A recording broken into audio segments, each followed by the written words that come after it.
Good morning and welcome back to the channel. Today we've got a different problem.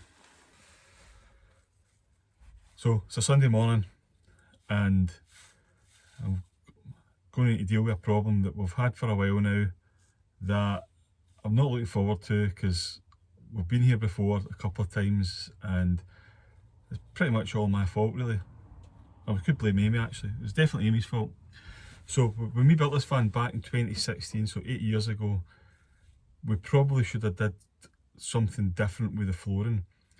This was a panel van, it was a delivery van, and we reused the plywood flooring. It was 9mm ply, and we just put a bit of insulation underneath it and we screwed it directly onto the metal floor of the van.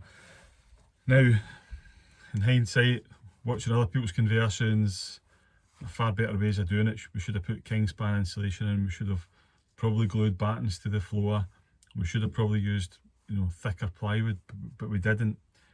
And anyway, it's a bit late to go back now and rip everything out and replace the flooring.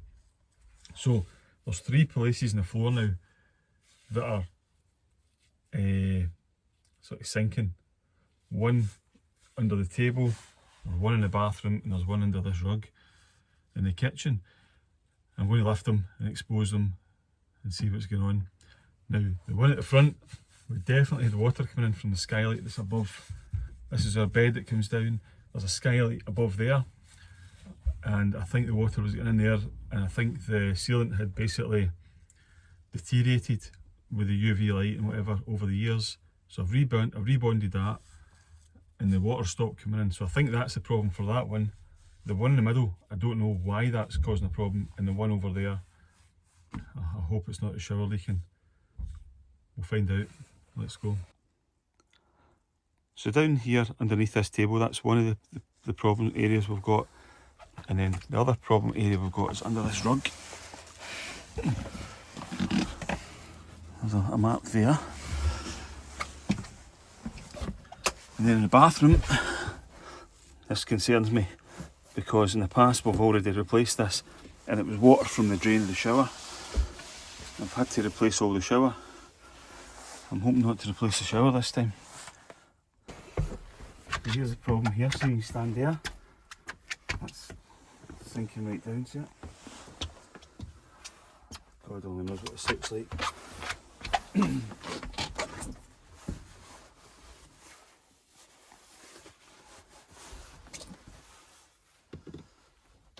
Oh, I don't want to do this. Look at it, black mould. Oh no. No, that is exactly what we were afraid of. Yep. Oh no, the ply's coming up as well. Yep. Oh no. Oh Jesus. Soaking in it. Soaking wet. Oh. Now we had a leak, didn't we, that you fixed? A lot of water used to come in that run down. Do you think it's caused that, or do you think this is something different? No, previously the water heater in there leaked onto the floor, and it gathered in this corner. Must just be the way the van's parked. And we've already replaced this section of plywood. That's right, we have, haven't we? So this is a new issue after the skylight, I think, was leaking.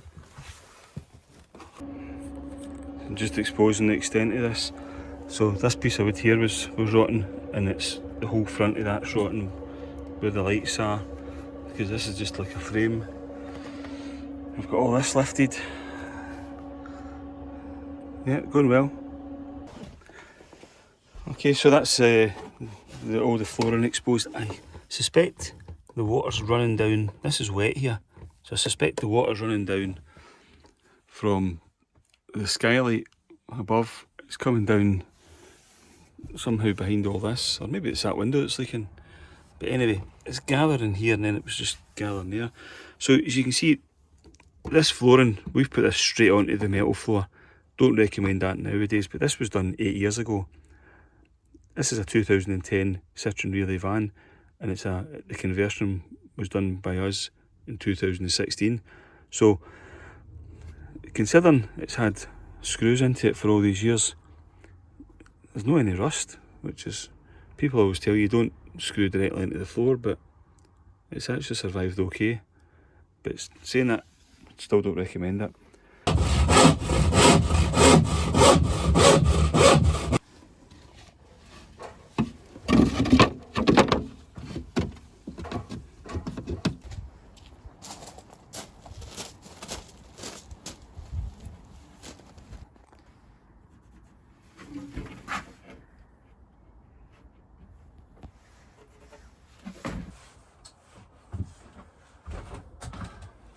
Honestly, I'm losing the will to live here.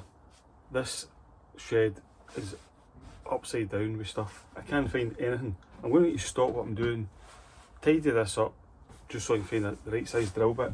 Because I need to drill the holes for the lights, for the little blue lights that go along the bottom, and refit the hole for the diesel heater. That's the sort of the air that draws into the diesel heater. What size are they? I don't know. Can't find anything because everything's everywhere. I need to stop and tidy it up.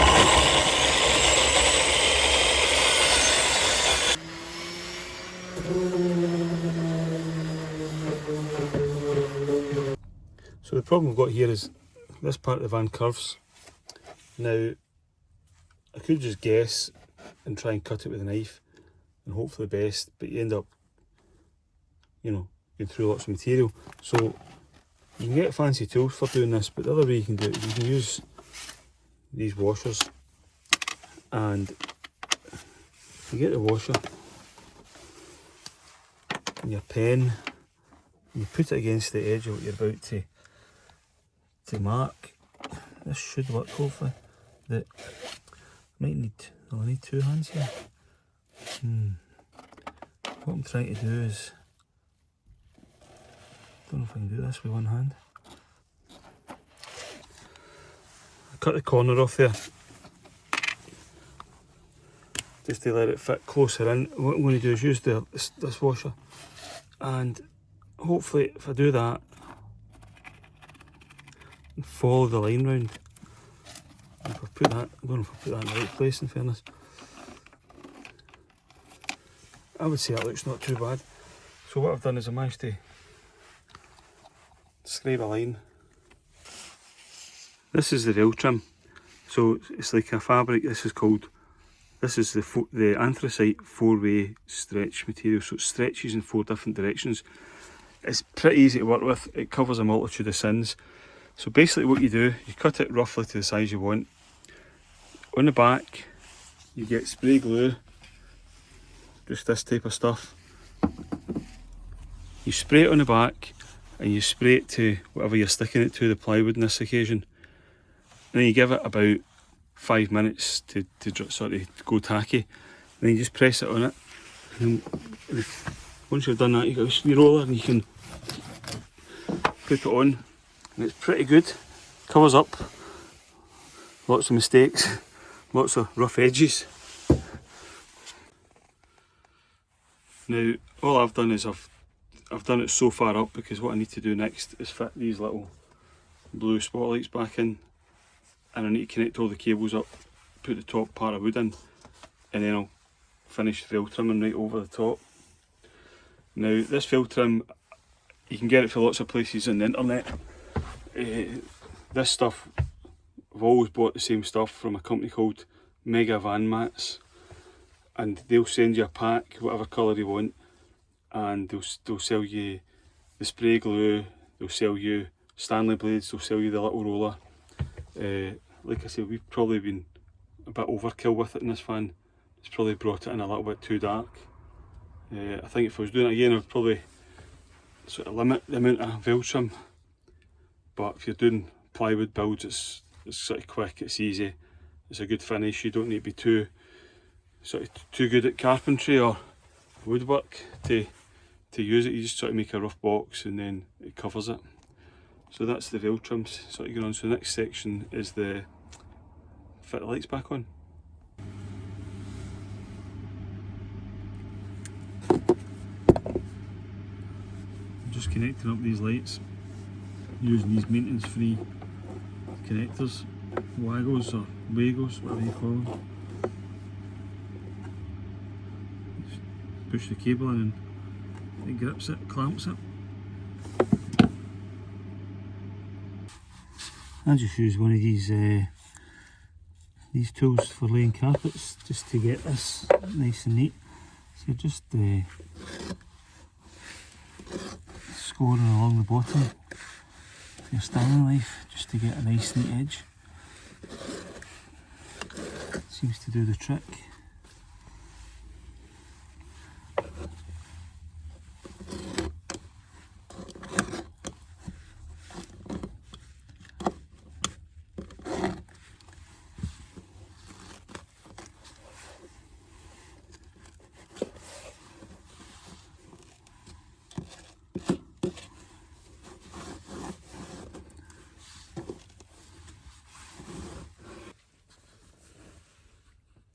So a quick demonstration how to do this fell trim.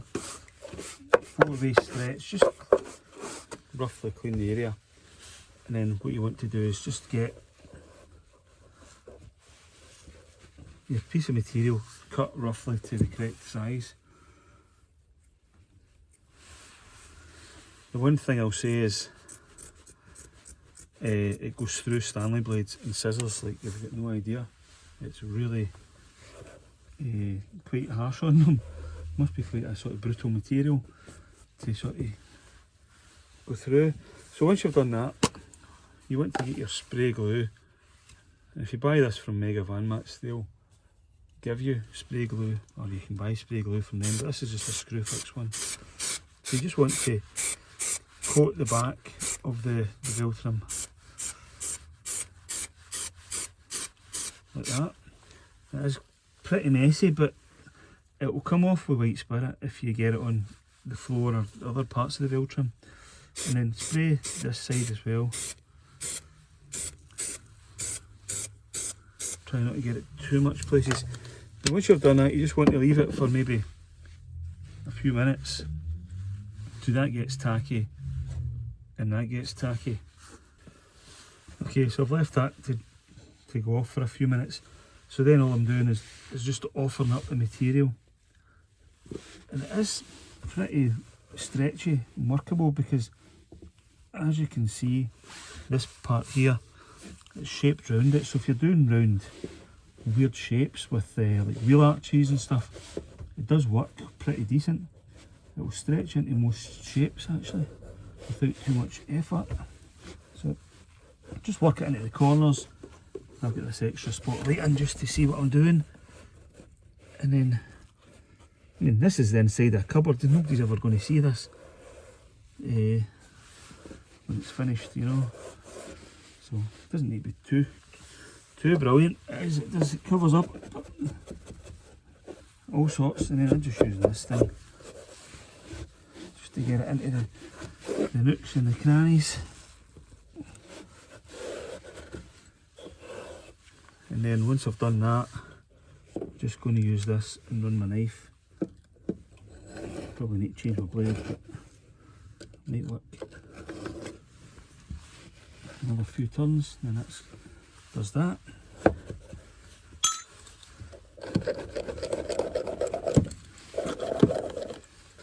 The other thing I will say about it is it's fire rated. I've tried to burn it before and it doesn't burn, it just sort of melts into a blob.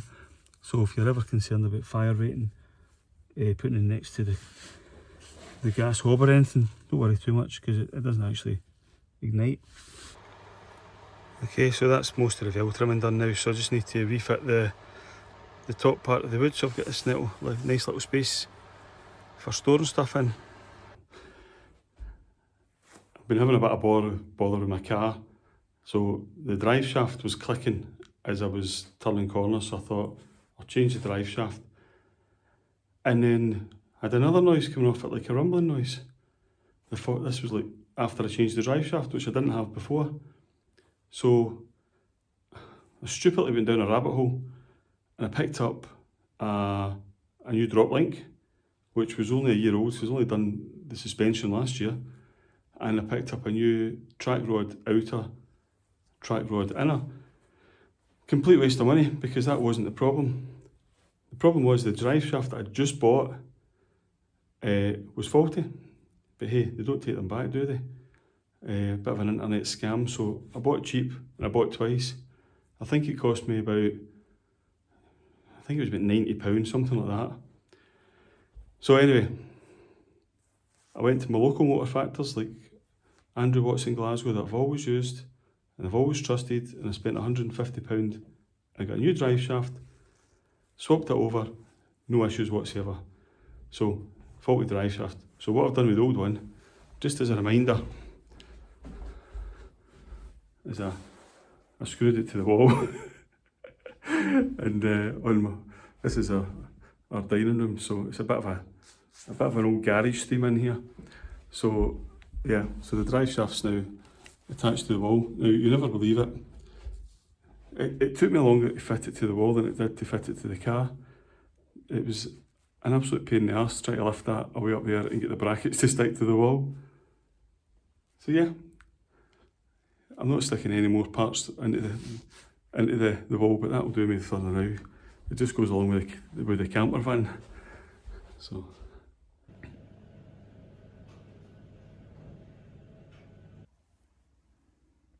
What have you done? Why is it every time I come to this van, you seem to be taking up more of our van? It wasn't me. Well, what you can see is that, but right. There's also that. Oh, you're kidding me on, David. So. Oh, you're kidding me on. I don't really know what's happened, if I'm honest. Can I just say to YouTube, I've only just walked in this van. Can I just say to YouTube, my knees are killing me. I never seen the other bit because you've been sat in front of it. Oh, fix that bit. Fix that bit. You did, you fixed behind me. So right, so what's happening now? We had a soft bit of flooring there. And I know this looks quite dramatic. And with a soft bit of flooring, because this is where our ladders go for our bed. Yeah. So, the soft bit of flooring's gone. Is the good news. That's because the flooring's gone full stop. I don't know what's happened. I guess there's obviously been water get into it somehow. This has been patched before. It might need patched again. The bit at the front was still wet. So I found a point where the water was getting in. I've resealed all these skylights again. And the water's, the wood's rotten, but it's dry. So at least whatever's happened, I think it's been leaking and now it's stopped leaking. So now I'm trying to use a multi-tool to lift this flooring tiles. They're super sticky. Are you going to be bringing up any more of the floor? I hope not. So basically we've got one in the bathroom and this one bit in the here. hall and then you fixed the I need to lounge. lift these bits of flooring up just to try and, because I'll need to see that bit there, Amy. That's been patched before. I'll need to lift that section out, get up to B&Q, get another bit of plywood. I could shop the shed first. There might be a bit in the shed. Shop the shed. And then I can, because we bought too much last time. Replace that section. We'll deal with that in a minute. One job at a time. Let's get this up. As you can see, I've got this floor up. Now, the water was pooling, or the floor was rotten around about here, and it was also rotten in the bathroom. The problem I've got is, well, thankfully there's no more water coming in, but where did the water actually come from? Because there's ribs in the floor of the van. So this is a bit of a challenge. So it was wet here, and wet at that end. Now, there is a hole in the floor here. That was the old drain. Years ago, I made the cabinet smaller because there wasn't enough room when you were sitting in the toilet. So that was the old drain. So I'm now wondering, is it possible, have I went through a puddle or spray off the road and it's coming through that little tiny, you know, it's a 25mm hole. And then it's running into this, pulling here and then running back here and getting trapped here. So I'm going to fill that hole in. I'm guessing the water might have got in the hole, and the water might have also either got back out the hole or it's just sort of dried off because of the ventilation from the hole. But either way, I'm going to fill that hole in. I'm going to put a bit of red oxide on this rust here. Take those old screws out, cut a new piece of wood for it and fit it all back in. I'm just thinking, what can I fill this hole in with? it's a 25mm hole in the metal, and I've been searching. I thought I might have had a 25mm blank grommet. I can't find one, and I can't be bothered going to B&Q. It's too far away. So I'm just going to mix up some of this fiberglass resin. Just stole one of Amy's old takeaway dishes at the kitchen that she keeps for me for these kind of jobs. So I'll mix this up and a bit of fiberglass matting on it. Patch the hole. If I've got any cat oil, I might put cat oil over the top of it once it dries. But for now, I'll just fill the hole with this and see how we go. So a lot of people tune into YouTube to see how to do things. This is the opposite. This channel is completely different. Please do not copy anything I do, because I'm just dangerous, completely outright dangerous. The fiberglass is frozen in the bottom. It's really cold here, so I'm just going to pop the gas on and try and defrost it. The gas isn't working now. This is going quite well, guys. Why is the gas not working? Oh, there we go.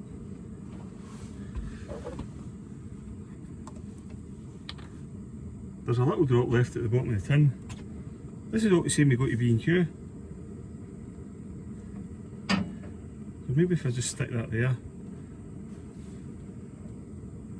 we'll do one of two things. It'll either explode, wreck the camper van, or it might just make it a little bit runny.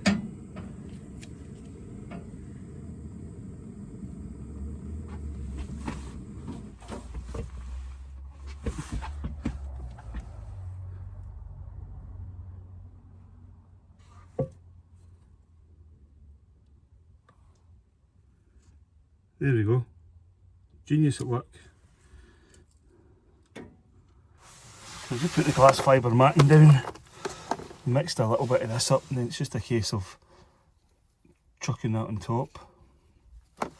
It's a little bit red, probably too much hardener in it. Hopefully this isn't frozen inside. Shouldn't find out. Just a wee bit of cat oil. Love the smell of this. Probably not very good for you. Looks alright. A slight problem as well. We've not been for a Chinese takeaway in absolute ages, so we're running out of these tubs. So probably need to go for a Chinese takeaway at some point as well, so we can get more tubs, because they're really handy to work with. I'll just need to use the lid. That'll do the job. It's not too frozen, so the fiberglass dried. So I just need to mix up a wee bit of cat oil. Then I'll pop it on top of the fiberglass.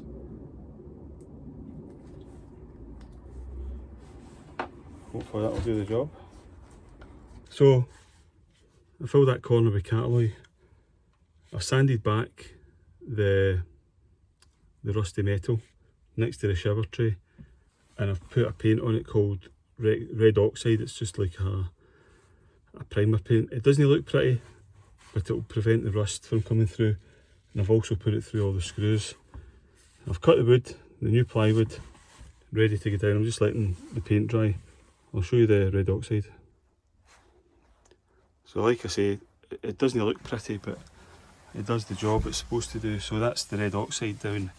So just sanded back all the rough bits. I filled that corner in with the fiberglass and then with some cat oil on top. And the next job now is just to pop the plywood back down. Now I just fix it straight onto the ribs, and a lot of people wouldn't do that. Maybe if I had to do another camper van I wouldn't do that either.